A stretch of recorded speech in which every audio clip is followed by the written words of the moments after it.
Oi, oi! Finalmente, hoje a gente vai falar sobre os 7 princípios do hermetismo. Se você ficou curioso, é só ficar até o final do vídeo.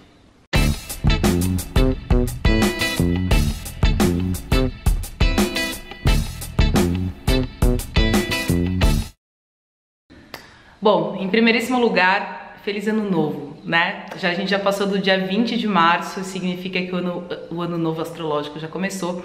A gente está em 2019, no ano de Marte, e é um ano...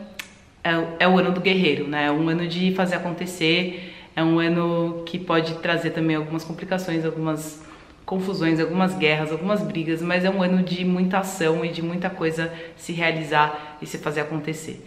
Então, em primeiro lugar, feliz ano novo pra vocês, é o primeiro vídeo do ano também. Eu postei um vídeo em janeiro, mas esse vídeo foi gravado em dezembro, então eu não tinha gravado nenhum vídeo esse ano ainda. Eu tive um começo de ano bastante agitado, eu não consegui parar pra gravar, é um absurdo isso, eu sei. Mas é um ano de Marte, então esse ano eu pretendo gravar mais vídeos com mais frequência pra vocês, cada vez mais. Mas é que, dependendo do vídeo, às vezes exige bastante um aprofundamento, um estudo pra trazer pra vocês a coisa bem fundamentada. E eu realmente não tive tempo pra fazer isso. E esse vídeo é um vídeo bastante importante, é um vídeo que eu venho falando bastante aqui no canal sobre o assunto, né, sobre Hermes Trismegisto. Falei um pouquinho dele no vídeo que eu conto a história da lei da atração.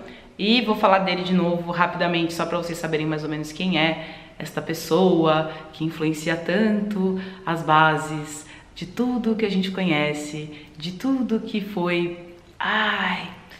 Quem é esta pessoa que influencia a base de todos os vídeos e de todas as coisas que eu venho trazer para vocês e que realmente tem uma importância muito grande, porque os ensinamentos dele são fundamentais para quem busca o entendimento da vida.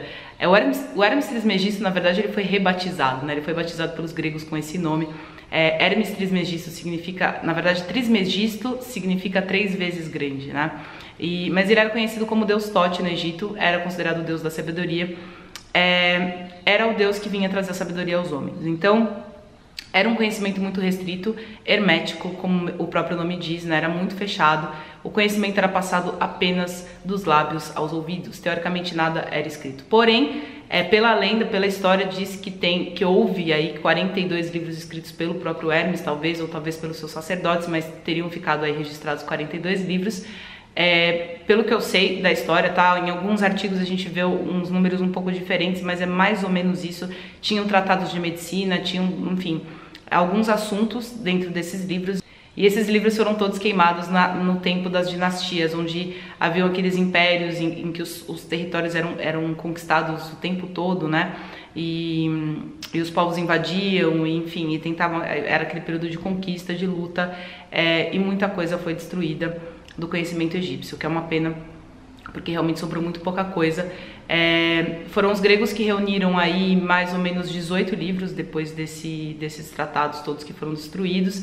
E aí, o que a gente tem de conhecido hoje é o Corpus Hermeticum, que eu procurei ler nesse tempo que eu não estava gravando vídeo, porque eu queria trazer uma coisa bem profunda para vocês, mas é simplesmente impossível conseguir pontuar esse livro aqui, porque é um livro muito complexo e é um livro muito enigmático, assim. É a mesma coisa que eu lesse a Bíblia e trazesse um vídeo para vocês explicando o que seria a Bíblia. É muito complicado, né?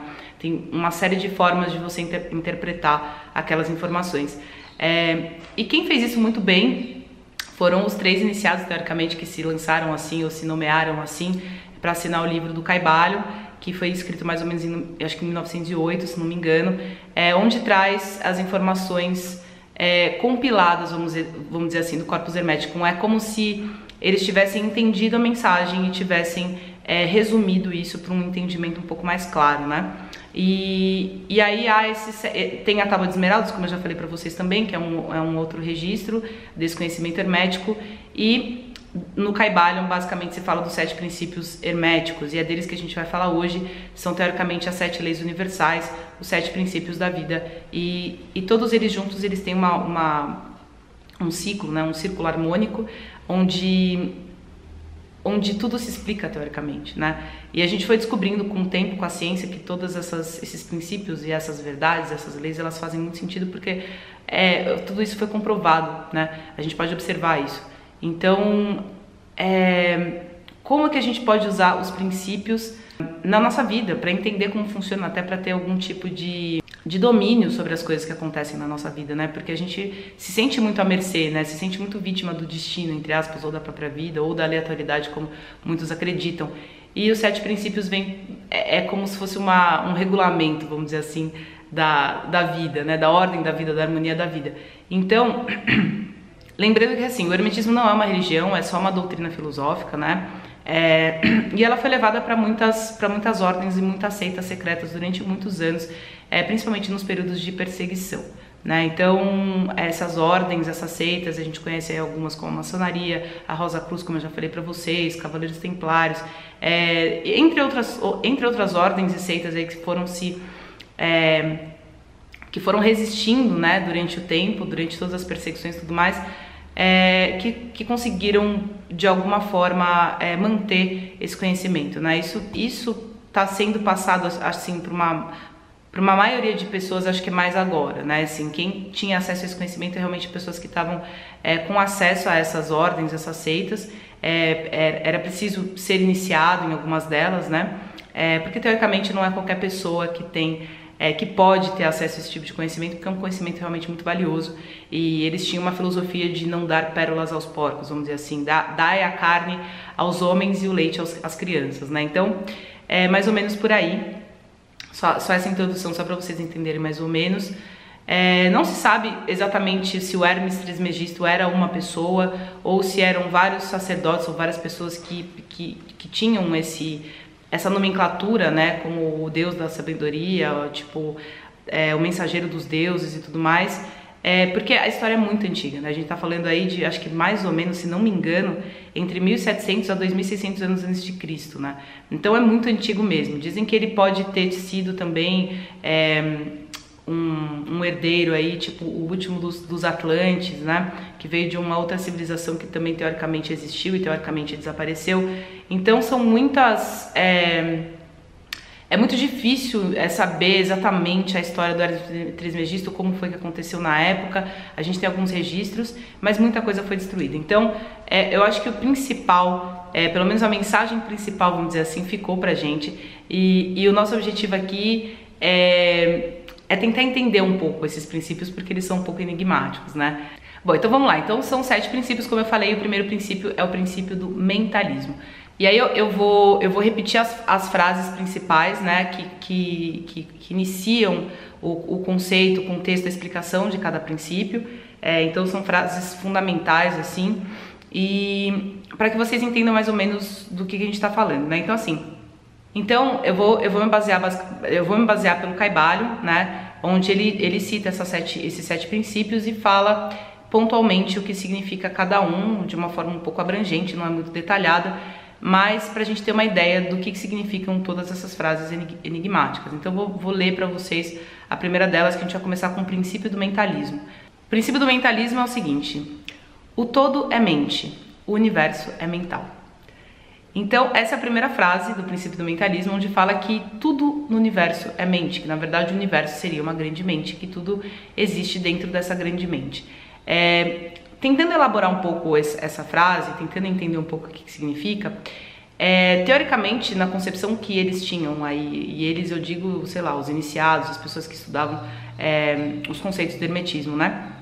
De que, teoricamente, Deus ou o todo, né? Porque eles não querem considerar o todo como algo ou alguém ou alguma coisa que tem algum tipo de definição. Por isso que eles falam o todo, né? Porque significa tudo que é e tudo que existe. Então, o todo, teoricamente, que a gente tem como Deus, vamos dizer assim, é tudo que existe, certo? Então, a partir do momento que ele cria coisas fora dele, ele deixa de ser o todo. Ele seria 2 ou 3 ou milhares, né? Então, teoricamente, o todo não se multiplica, o todo não se divide, o todo não se adiciona. E também não pode se fazer a partir de si, porque também acaba sendo mais do que um, né? Então, não é como a gente que, por exemplo, pode pegar coisas e criar, né? Coisas fora da gente, exteriores, e criar. Teoricamente, Deus não cria nada fora de si, não existe nada fora dele. Então, ele é tudo. Então, como que ele pode criar se ele é tudo? E, tipo, se qualquer coisa que ele pegar fora dele, que também não existe, ou a partir dele, deixa de ser ele. Então, como que ele pode criar, né? E ele cria a partir da mente, ou seja, tudo que existe no universo, na vida e tudo que possa existir é a mente divina, né? E teoricamente todo o resto é ilusão, todo o resto é temporário, é passageiro, é efêmero, né? O que não é a consciência, o que não é toda a informação, é tudo aquilo que é gerado a partir da experiência. Então, como que eu posso explicar isso pra vocês? Eu não sei, eu acho que eu vou ter que fazer um vídeo de cada princípio para poder entrar muito profundamente em cada um, pra gente entrar numa filosofia ferrada, sabe assim, sobre esses princípios, porque é muito legal. Então assim, teoricamente tudo é mente, certo? Então, só para vocês terem uma ideia, se você pega o exemplo de um autor, de um escritor de livros, aí você pode ver, sei lá, Shakespeare, por exemplo. Ele tem uma história bem famosa que é Romeu e Julieta. Romeu e Julieta são fictícios, teoricamente, né? São invenções da cabeça do Shakespeare. Só que os personagens, eles são tão vivos, né? Eles têm tanta força, eles têm tanta vida mesmo, né? Que eles parecem personagens que já existiram na história, se você for ver. Porque é uma história muito antiga e tal, não sei o que, tipo um escritor antigo. Mas fala-se de Romeu e Julieta até hoje, né? Eles são referência pra muitas coisas. Principalmente quando a gente tá falando de romantismo, tá falando de amor, tá falando de histórias tristes, histórias trágicas. Então, é como se Romeu e Julieta existissem, sabe? E teoricamente é mais ou menos o que é o nosso papel aqui. É como se nós fôssemos os Romeus e Julietas aí do Criador, né, do universo, do todo e tudo mais. E a gente existe na mente dele. Então a mente é muito criativa, existem infinitas possibilidades, né, de existência, de experiência e tudo mais. Então teoricamente nós somos todos personagens criados pela mente divina. A matéria teoricamente é uma ilusão, porque aí, depois da física quântica que foram descobrir que dentro do átomo só existe energia e blá blá blá blá blá, e aí até hoje tem esse mistério de como que essa energia começa a virar matéria, cadê esse elo e lá, tipo, até hoje tá essa história, mas teoricamente a gente é energia, né, pura, e assim, as coisas se diferenciam umas das outras através da velocidade de vibração, né, tudo aquilo que vibra de uma forma mais lenta, a gente tem uma impressão de que aquilo tá parado, de que aquilo é físico, né?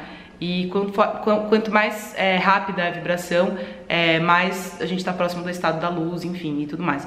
Então, é muito doido e a gente vai passar pro próximo princípio, porque se eu for entrar muito profundamente em todos os princípios, a gente vai ter um vídeo de horas, né? Então a gente vai depois para a lei da vibração e a frase de introdução é: nada está parado, tudo se move, vibra, né?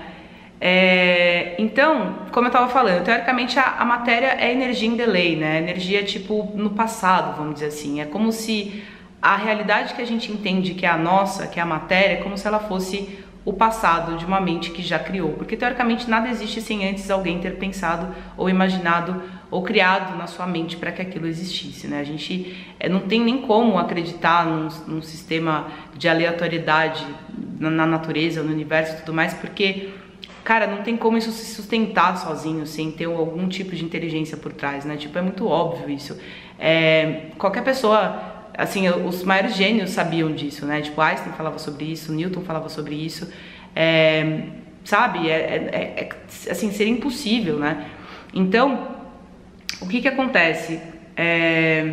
A gente sabe que tudo, que assim, as coisas têm um campo magnético ou eletromagnético e que tudo isso vibra de alguma forma, né? E toda vibração, ela tem uma frequência e essas frequências, elas estão aí, né? Tipo, as frequências estão aí e frequências semelhantes, elas ressonam, né? Então, quando eu falei pra vocês em vídeos anteriores e principalmente a lei da atração fala muito sobre isso, né? Da realidade que a gente acaba criando pela questão da vibração, né? Eles falam muito dessa questão da vibração justamente por isso, porque tudo que tem frequência igual ressona, né? Vibra na mesma frequência, tipo ressona, emparelha, né? Então você teoricamente atrai tudo aquilo que você vibra, tipo tudo aquilo que está na mesma vibração e na mesma frequência que você. Essa é o fundamento aí, a filosofia principal da lei da atração, né? Então, tipo, muito em cima desse princípio da lei da vibração. Então, só deixando aqui claro um negócio que é muito interessante, a gente não atrai teoricamente ou não cria aquilo que a gente quer. A gente cria aquilo que a gente aquilo que a gente constantemente vibra, e eu falei sobre isso no vídeo, você aprendeu usar a lei da atração, eu falo bastante sobre isso, então também fica um assunto aí pra vocês, se quiserem eu vou deixar aqui em cima, e aí vocês dão uma olhadinha depois, tá? Então, inclusive, complementando esse princípio da vibração, tem uma frase no Kai Bailan que diz o seguinte: aquele que compreende o princípio da vibração alcançou o cetro de poder, porque só os mestres podem aplicar esse princípio para a conquista dos fenômenos naturais, né? Então, porque o que acontece? Se você aprende a alterar a vibração que tem as coisas, você começa a dominar a matéria, né? Por isso que a lei da atração fala exatamente disso, do tipo, a partir do momento que você entende como funciona o universo da vibração, ou seja, se você muda a sua vibração, você começa a interagir com coisas semelhantes, que estão em harmonia com a vibração em que você está. Por isso que entra o lance da transmutação mental, que é justamente para você mudar aí o seu paralelo de pensamentos e sentimentos, para que você vibre de uma forma diferente e dessa forma comece a dominar as questões da matéria, as questões da realidade física, né? Por isso que a lei da atração é interessante, tipo, ter vindo esse pedaço, né? Que é justamente pra gente entender que, cara, se você quiser viver a vida que você quer, basta você entender como funcionam as leis. E se você entender a lei da vibração, você tá muito próximo de dominar a matéria, né? De fazer com que a sua realidade física seja exatamente do jeito que você quer. Então, enfim, eu falei bastante disso no vídeo de lei da atração, e vou deixar aqui em cima pra vocês e tal, mas depois a gente ainda vai falar mais sobre isso, né? Tem muita coisa, eu acho, que ainda para aprofundar e para falar. Depois vem a lei da correspondência. Qual que é a frase principal? O que está em cima é como que está embaixo, e o que está embaixo é como que está em cima. Essa frase, ela é super enigmática e para mim é uma das mais interessantes dos princípios, né? Que é a lei da correspondência, que basicamente fala sobre os infinitos universos, né? Por exemplo, nós como seres humanos, perto do universo, somos minúsculos, assim, tipo, incomparavelmente menores, fisicamente falando, mas existe um universo inteiro dentro da gente, né? Um universo que começa no átomo e vai para as moléculas, para as células, para as moléculas, enfim, para os órgãos e para a corrente sanguínea e toda a cadeia que a gente tem dos neurônios, né? E tipo, os vírus e bactérias e, enfim, existe todo um universo dentro do ser humano, né? De vida e de tipos de vidas diferentes e existe uma consciência que regula tudo isso. Então, se a gente for ampliar isso para aquilo que está embaixo como que está em cima, né? Basicamente é isso, uma grande consciência tendo aí, tipo, multiversos dentro dele mesmo, né? E que tá numa perspectiva um pouco maior, né? Pelo menos pra gente, pela nossa perspectiva aqui, olhando pro universo lá fora. Mas é muito isso, tipo, é um universo que existe dentro e um universo que existe fora. Então, por isso que eu falo sobre o espelhamento, né? Eu tenho um vídeo aqui no canal que eu falo sobre espelhamento, falo sobre a importância da gente entender o que está acontecendo dentro, porque isso de alguma forma espelha fora. Então, quando ele fala que tudo que está em cima é como que está embaixo e vice-versa, significa que é como, não quer dizer que exatamente é aquilo, né? Então, se a gente for dar um exemplo metafórico, sei lá, por exemplo, uma pessoa que fica queimando as outras pros outros, do tipo falando mal e tipo queimando teoricamente, usando metaforicamente a palavra pra falar sobre isso, né? Então pode ser que ela se queime fisicamente, né? Pode ser que ela tenha algum tipo de incêndio na casa dela ou num lugar que ela tiver, onde ela fisicamente se queime, né? Então, ou então uma pessoa que, sei lá, está se afundando em lágrimas e dor, pode ser que essa pessoa se afogue no mar, né? Tipo, metaforicamente a vida espelhando aquilo que ela aquilo que ela tem feito, aquilo que ela tem sentido. Então, também fala sobre aquela frase bem famosa da Bíblia, que tipo, o homem foi feito à imagem e semelhança de Deus, né, e tudo mais, justamente por isso, porque é justamente para fazer esse comparativo, a lei da correspondência, a lei do espelhamento, tudo reflete o que né. Então, eu falo bastante também sobre isso no vídeo de espelhamento, vou deixar aqui em cima para vocês darem uma olhada e entender um pouquinho sobre o que significa isso. Depois a gente tem o princípio da polaridade. O princípio da polaridade a frase chave é o seguinte: tudo é duplo, tudo tem dois polos, tudo tem seu lado oposto. O igual e o desigual são a mesma coisa. Os opostos são idênticos em natureza, mas diferentes em graus. Os extremos se tocam. Todas as verdades são meias verdades. Todos os paradoxos podem ser reconciliados. Então, esse também é um dos princípios que eu mais gosto, que eu acho muito interessante, que também, se a gente entende, a gente começa a ter menos problema na vida. Porque o que acontece? Teoricamente a gente vive num universo dual, né? Numa realidade dual, onde tudo tem dois polos, onde tudo tem o seu extremo oposto. Então, a coisa tá sempre numa espécie de pêndulo, né? Indo de um lado pro outro, de um lado pro outro. E aqui estão os dois extremos, os dois polos, né?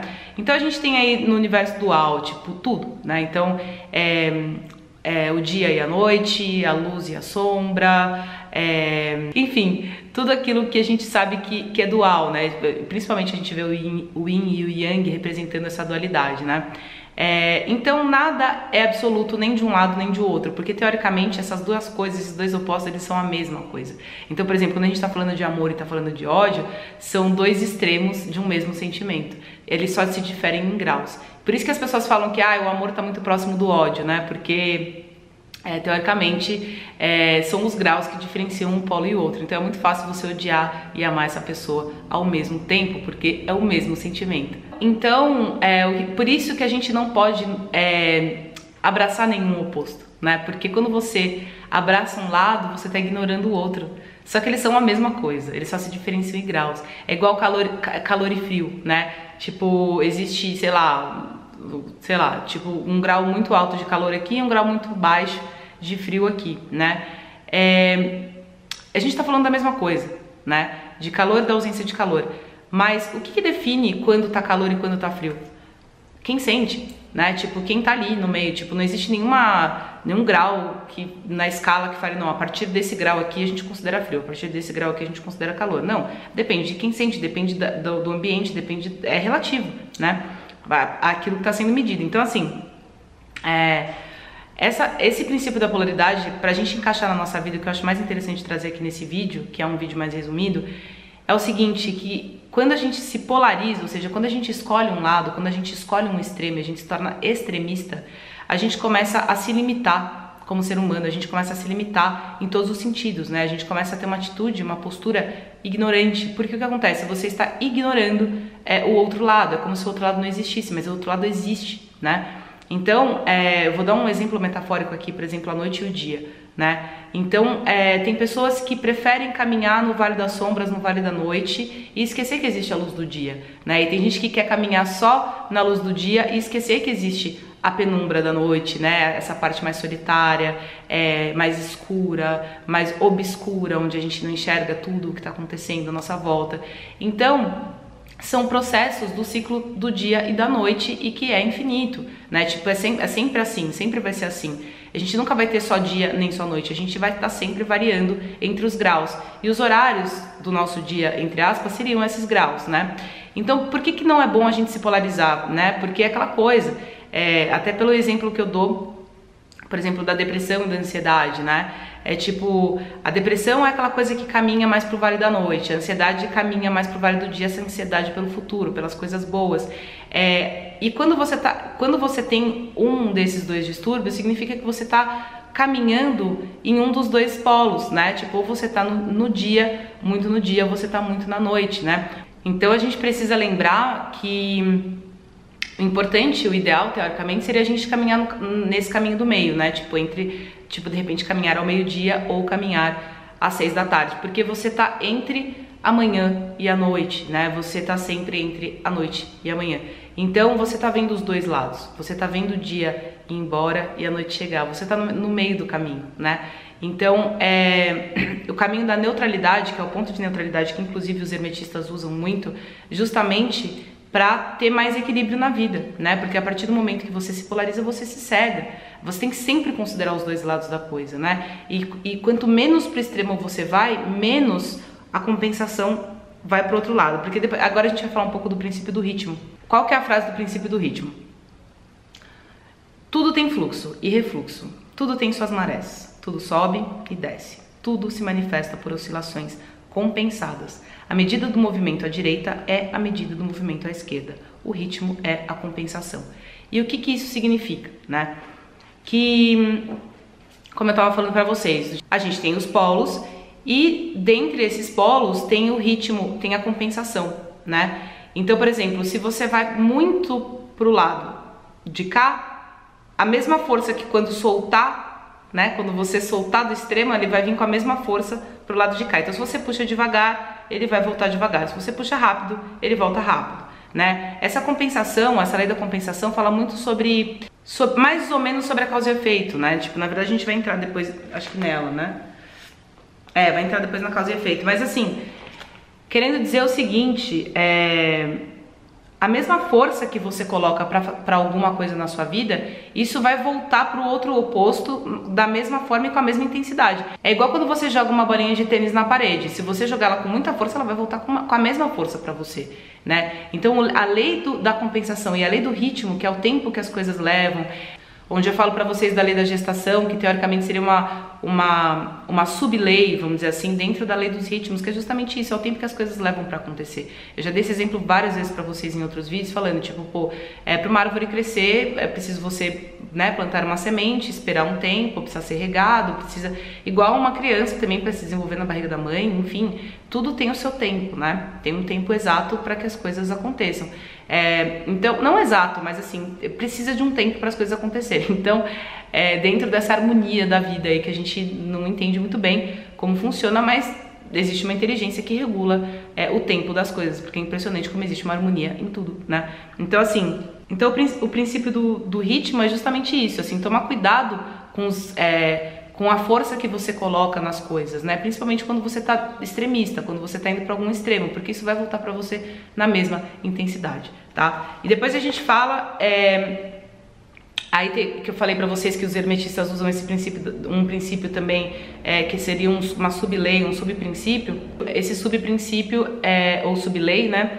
É o princípio da neutralização, onde você realmente tenta neutralizar essas coisas, esses extremos, né? Então, basicamente aí, tipo, dentro do ensinamento, mais ou menos caminhar justamente no caminho do meio, né? Eu sei que é redundante, mas assim, é só pra vocês entenderem, tipo, é andar no caminho do meio, enfim, sei lá, como vocês quiserem. Aí, a gente tem aqui o penúltimo princípio, que é o princípio de causa e efeito, que a frase enigmática é a seguinte: toda causa tem seu efeito. Todo efeito tem sua causa. Tudo acontece de acordo com a lei, nada acontece sem razão. Não há coisa que seja casual, que, no entanto, existem vários planos de causa e efeito, os planos superiores dominando os planos inferiores, nada podendo escapar completamente da lei. Então, é isso, assim, tipo, tudo que tem efeito tem causa e tudo que tem causa tem efeito, ou seja, tipo... Tudo tem efeito, toda ação tem efeito, tipo, não tem como, né? Newton já explicou isso fisicamente, como funciona, mas o princípio hermético de, sei lá, até 2600 anos antes de Cristo já falava sobre isso, né? Tudo que a gente faz tem efeito, né? E os hermetistas também usam esse princípio para o seguinte, ao invés da gente ser o efeito, vamos ser a causa. Né? Porque o que acontece? É muito fácil você virar massa de manobra. É muito fácil as pessoas te manipularem. A maioria das pessoas fazem coisas que os outros querem, que os outros desejam. Sabe, de alguma forma, muitas vezes a gente se deixa levar pelo outro, sabe? Pelo que o outro quer, sabe? E a gente acaba sendo efeito ao invés da causa, né? A gente tem que estar muito presente, a gente tem que estar muito...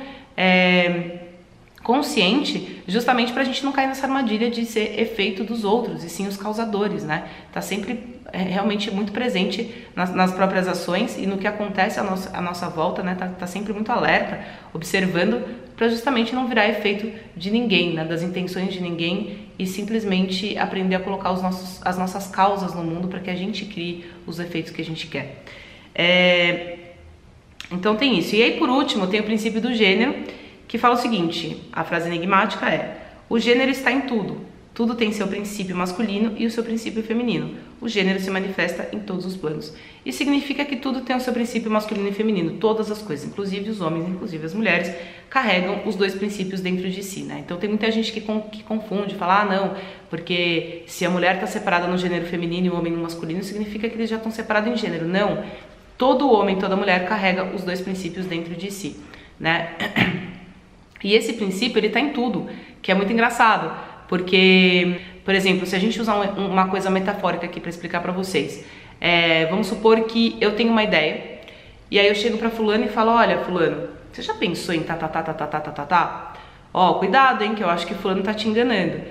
Ali eu plantei uma dúvida na cabeça da pessoa, eu plantei uma ideia, né? E ali na cabeça dela vai ser gerada toda uma concepção, né, daquela ideia, um contexto, e vai ser provavelmente colocada em ação alguma coisa, ou aquela ideia vai florescer, vai nascer para alguma ação, né, para o mundo. Então, o princípio masculino tá comigo de colocar a ideia na cabeça da pessoa, né? De fecundar, vamos dizer assim. E ali, a cabeça da pessoa seria onde vai ser gerado aquela semente que eu plantei, né? Então, a gente tá falando aí do princípio masculino e do princípio feminino. Então, ele pode ser muito abrangente, né? Ele é muito metafórico. Então, assim, é basicamente isso, né? Os princípios do que eu falei pra vocês. Mas eu não sei se eu falei de uma forma um pouco atropelada, enfim, eu espero que vocês tenham entendido o conceito principal desses princípios, porque o que eu mais queria era passar os princípios para vocês saberem quais são, e passar umas pinceladas assim do que significa cada coisa pra gente poder trazer pra nossa vida, que é o mais importante, que eu acho que quando a gente entende realmente esses princípios é impressionante como a gente tem mais calma e mais tranquilidade na vida.